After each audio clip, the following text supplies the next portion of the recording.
మనం కొన్ని నిజాలు అందరికీ చెప్తూ ఉంటాం. కాకపోతే చాలామంది వాటిని నమ్మరు. అంతేకాకుండా తప్పుగా అర్థం చేసుకుంటారు. ఎందుకు కొందరు మాత్రమే మీ మాట విని ఇన్స్పైర్ అవుతారు, మరికొందరు అదే మాట విని కోపడతారు? ఎందుకో తెలుసా? సమస్య మీ మాటల్లో లేదు, మీరు మాట్లాడుతున్న వ్యక్తి అర్థం చేసుకునే స్థాయి మీరు గుర్తించకపోవటంలో ఉంది. మీరు ఒక అద్భుతమైన వజ్రాన్ని తెచ్చి గుడ్డివాడి చేతిలో పెడుతున్నారు. వాడు దాన్ని రాయి అనుకొని విసిరేస్తే తప్పు వజ్రానిదా, ఆ గుడ్డివాడిదా? లేక వాడుకు కళ్ళు కనిపించు అని తెలిసినా కూడా వాడి చేతిలో ఆ వజ్రాన్ని పెట్టిన మీదే? మీకే తెలియాలి. మనం చేసే అతి పెద్ద తప్పేంటో తెలుసా?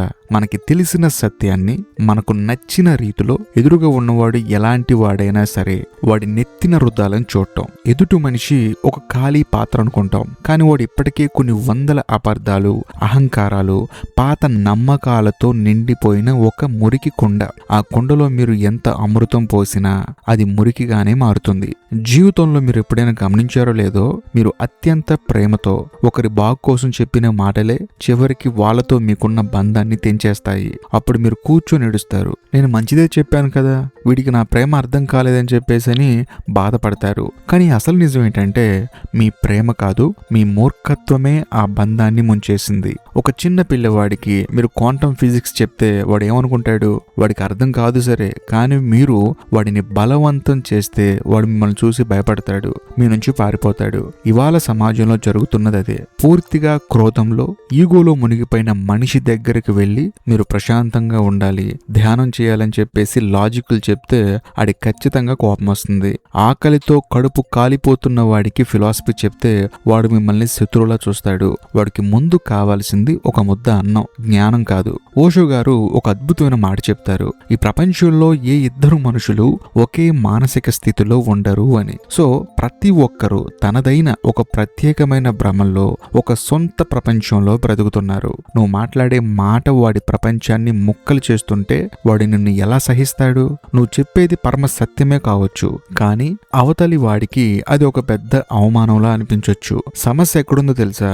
మనం అందరినీ ఒకేలా చూస్తాం, అందరికీ ఒకే మందు ఇద్దాం అనుకుంటాం. ఇక్కడే మన జీవితాల్లో పెద్ద పెద్ద అపార్థాలు, గొడవలు మొదలవుతాయి. మనం మాట్లాడేటప్పుడు మన అహంకారాన్ని ప్రదర్శిస్తాం, కానీ అవతలి వాడి పరిమితులను చూడము. నేను నిజం చెప్పాను, వాడు వినకపోతే వాడి కర్మ అని చెప్పేసి అనుకుంటాం. ఇది జ్ఞానం కాదు, ఇది పరమ అహంకారం. నిజమైన కమ్యూనికేషన్ అంటే కేవలం నోరు తెరవడం కాదు, అవతల వాడి గుండెల్లోకి మన మాటలు చేరటం. మనం ఒకే బాణంతో అందరినీ లొంగ తీసుకోవాలనుకుంటాం, కానీ ప్రతి మనిషికి ఒక వేరే తాళం ఉంటుంది. ఆ తాళాన్ని గుర్తించకుండా మన దగ్గరున్న ఒకే ఒక కీతో అన్ని తాళాలు తీస్తామంటే కుదరదు కదా. అసలు ఈ సమస్య ఎందుకు వస్తుందో ఎప్పుడైనా ఆలోచించారా? ఎందుకంటే మనం అవతల వ్యక్తిని చూడటం లేదు, కేవలం మనల్ని మనం మాత్రమే చూసుకుంటున్నాం. మనం మాట్లాడేటప్పుడు మనకి ఎంత తెలుసో చూపించుకోవాలనే తాపత్రయం ఉంటుంది, కానీ ఎదుటివాడి దేన్ని తీసుకోగలడో తెలుసుకునే ఓపిక ఉండదు. మనుషులు తాము నమ్మిన అబద్ధాలని చాలా జాగ్రత్తగా కాపాడుకుంటారు. వాళ్ళ భ్రమలే వాళ్ళకి రక్షణ కవచాలు. మీరు ఒక్కసారిగా వెళ్ళి ఆ కవచాలన్నీ బద్దలు కొట్టాలని చూస్తే వాళ్ళు మిమ్మల్ని శత్రువులా చూస్తారు. ఓషో గారు చాలా స్పష్టంగా చెప్తారు, మనుషులు సత్యాన్ని ప్రేమించరు, వాళ్ళ కంఫర్ట్ ని ప్రేమిస్తారు. ఎవరైనా వాళ్ళ కంఫర్ట్ జోన్ ని కదిలిస్తే వాళ్ళ కోపం వస్తుంది. మన ఇంట్లో తల్లిదండ్రులు, ఆఫీస్లో బాస్, లేకపోతే మన పార్ట్నర్, వీళ్ళందరితో గొడవలు ఎందుకు అవుతాయి? ఎందుకంటే వాళ్ళ అనుభవాలు వేరు, వాళ్ళ మైండ్ సెట్ వేరు. కాబట్టి వాళ్ళు ప్రపంచాన్ని వాళ్ళ కళ్ళతో చూస్తున్నారు, మీరు మీ కళ్ళతో చూస్తున్నారు. రెండు వేరు వేరు కళ్ళద్దాలు ఉన్నప్పుడు ఒకే వస్తువు ఇద్దరికి ఎలా కనిపిస్తుంది? కానీ మనం నేను చూసింది కరెక్ట్ అని, నువ్వు చూసింది తప్పు అని చెప్పేసి వాదిస్తాము. ఇక్కడే కమ్యూనికేషన్ గ్యాప్ అనేది ఒక పెద్ద లోయలా మారిపోతుంది. మనం చాలాసార్లు అనుకుంటాం ఒకే మాట అందరికీ ఒకేలా అర్థమవుతుంది అని, కానీ నిజమేంటంటే నువ్వు చెప్పేది వాళ్ళు వినరు. వాళ్ళు దేన్నైతే అర్థం చేసుకోగలరో దాన్నే వింటారు. ఎందుకంటే వాళ్ళ మెదడు ఇప్పటికే కొన్ని వందల పాత గాయాలు, అలాగే నమ్మకాలతో నిండిపోయింది. మీరు ఒక మంచి ఉద్దేశంతో ఒకరిని విమర్శిస్తే వాళ్ళ మైండ్ దాన్ని అవమానం అని చెప్పేసి లేబుల్ వేసి లోపలికి పంపిస్తుంది. ఎందుకంటే వాళ్ళ గత అనుభవాలు వాళ్ళని అలా తయారు చేశాయి. చాలా మంది వాదనల్లో గెలవాలని చూస్తారు. చూడు నేనే కరెక్ట్ అని చెప్పి చెప్పేసి నిరూపించాను అని కాలెరగరేస్తారు. కానీ ఆ ప్రాసెస్లో మీరు ఒక మనిషిని శాశ్వతంగా కోల్పోయారని మీకు అర్థం కాదు. ఇంకా క్లియర్గా చెప్పాలంటే ఏ జ్ఞానం ఉన్న వాడైనా సరే వాదనలో ఓడిపోవడానికి సిద్ధంగా ఉంటాడు. కానీ ఓడిపోయినా కూడా మనిషిని గెలుచుకుంటాడు. ఎందుకంటే వాడికి తెలుసు ఈ అహంకారాల పోరాటంలో గెలిచినా వచ్చే లాభం ఏమీ లేదని. సమస్య ఎక్కడుందంటే మనం కమ్యూనికేషన్ని ఒక యుద్ధంలో చూస్తున్నాం. ఎదుటి వాడిని మాటలతో పడేయాలి, వాడిని తక్కువ చేసి చూపించాలి అనే కసి మన లోపల దాగి ఉంటుంది. ఓషో గారు ఒక అద్భుతమైన ఉదాహరణ చెప్తారు. ఒక అడవిలో ఒక చెట్టు ఉంటుంది, దానికి పువ్వులు పోస్తాయి. ఆ పువ్వులు ఎవరికి లెక్చర్లు ఇవ్వవు. నన్ను చూడు, నా సువాసన తీసుకో అని చెప్పేసి బలవంతం చేయవు. ఎవరికైతే ఆ సువాసన ఆస్వాదించే ముక్కు మనసు ఉంటాయో వాళ్ళే దానికి దగ్గరవుతారు. కానీ మనం ఆ పువ్వులా ఉండలేకపోతున్నాం. మనం మన జ్ఞానాన్ని ఒక ఆయుధంగా మార్చుకొని ఎదురుగా ఉన్న వాడి పైకి విసురుతున్నాం. అక్కడే అసలు సమస్య మొదలవుతుంది. ఈ ఈగో వల్లే, ఈ కనీస అవగాహన లేకపోవటం వల్లే లోకంలో అన్ని అపార్థాలు, విరిగిపోయిన బంధాలు. ఈ నరకం నుంచి బయటపడటం ఎలా మరి? చాలా సింపుల్ అండి. ముందు నోరు మూసుకోవడం నేర్చుకోవాలి. మనం మాట్లాడటానికి తొందరపడతాం, కానీ అవతలి వాడు ఏం చెప్తున్నాడో వినటానికి మనకి ఓపిక ఉండదు. వినడం అంటే కేవలం శబ్దాలను వినడం కాదు, అవతలి వ్యక్తి ఏ మానసిక స్థితిలో ఉన్నాడో, ఏ బాధలో ఉన్నాడో ఆ నిశ్శబ్దాన్ని గమనించడం. జ్ఞాని అయిన వాడు ముందు వింటాడు, అబ్జర్వ్ చేస్తాడు, అవతల వాడి లోపల ఎంత లోతు ఉందో కొలుస్తాడు. ఆ తర్వాతే తన మాటలు బయటకు తీస్తాడు.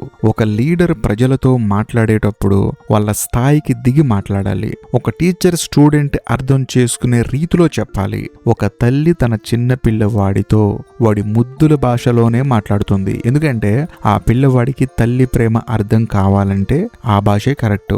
ఇదే రియల్ కమ్యూనికేషన్. సత్యాన్ని ఎప్పుడు ఒక పదునైన కత్తిలా అవతలి వాడి గుండెల్లోకి పొడవకూడదు. దాన్ని ప్రేమ అనే మధురమైన తేనెలో ముంచి ఇవ్వాలి. ఎంతటి చేదు నిజమైనా సరే వాడు దాన్ని అమృతంలా స్వీకరిస్తాడు.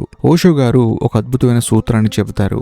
ఎదుటివాడి మనసు ఎప్పుడు సిద్ధంగా ఉంటుందో అప్పుడే లోతైన విషయాలు చెప్పాలి. వాడు కోపంతో రగిలిపోతున్నప్పుడు నువ్వు వెళ్ళి గీతోపదేశం చేసావనుకో, వాడు నిన్ను తంతాడు. వాడు ప్రశాంతంగా ఉన్నప్పుడు నీ మాటలు వినేందుకు వాడి హృదయం తెరుచుకున్నప్పుడు మాత్రమే నిజం చెప్పాలి.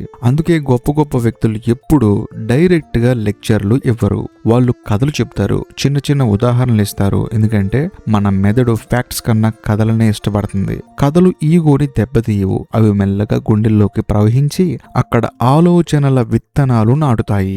ఇప్పుడు అసలైన ప్రశ్న, దీన్ని మన ప్రాక్టికల్ జీవితంలో ఎలా తీసుకురావాలి?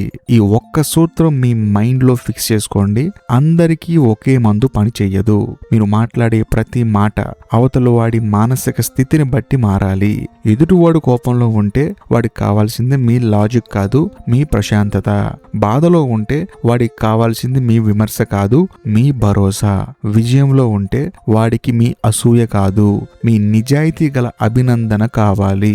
ఇది అర్థం చేసుకున్న రోజే మీకు ఎమోషనల్ ఇంటెలిజెన్స్ అంటే ఏంటో తెలుస్తుంది. మీ జీవితంలో ఒక్కసారి వెనక్కి తిరిగి చూసుకోండి. మీరు పోగొట్టుకున్న బంధాలు, జరిగిన గొడవలు, వచ్చిన అపార్థాలు, వీటన్నిటికీ కారణం అబద్ధాలు కాదు, తప్పుడు వ్యక్తికి తప్పుడు సమయంలో తప్పుడు విధంగా చెప్పిన సరైన మాటలే.